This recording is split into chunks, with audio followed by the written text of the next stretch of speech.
Откако на довчерашните концесионери им се дозволи распослани да газдуваат со плажите, правејќи тотално безредие на крајбрежето, иако договорите одамна им се истечени, општина Охрид наместо веднаш да ги санкционира, дури сега поднесе тужби против четворица концесионери кои работеле на диво.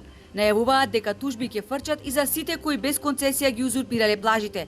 И не само тоа, општината бара одив да платат со камата за купнина според цените наведени во старите истечени договори. Но и концесионерите не седат со скрстени раце. Веднаш најми адвокати ќе се докажуваат на суд. Овие плажи се изградени врз основа на проекти изготвени од Министерството за урбанизам, поранешно, не знам од кој е, и се градени под строга контрола на тогашните власти.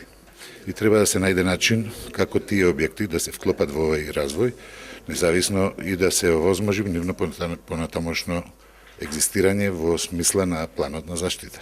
Градоначалникот кажа дека уште во месец јуни 2017 биле донесени решенија за забрана за вршење на дејност на плажите. Ако е така, прашавме зошто со години не се постапувало по решенијата, но конкретен одговор не добивме. Се огласија концесионерите. Значи не е точно дека 2017 не истекле договорите. Како ми истекол договорот кога јас на 31.12.2018 година им однесов 400.000 денари кирија? Што не ми ја врати ако ми истекол договорот?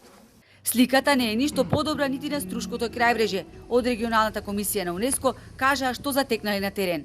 Постоењето на одредени она што е фамозната болка наша, нели, платформи кои што се навлегуваат во езерото, одредени подзидувања на крајбрежјето кои што се веројатно изработени и без соодветната документација. Во меѓувреме и антикорупцијска ги чешла договорите кои институциите на централно и локално ниво ги исклучувале со концесионерите, а се однесуваат на стопанисувањето со крајбрежјето. Испитуваат на кој начин плажите се издавале под концесија.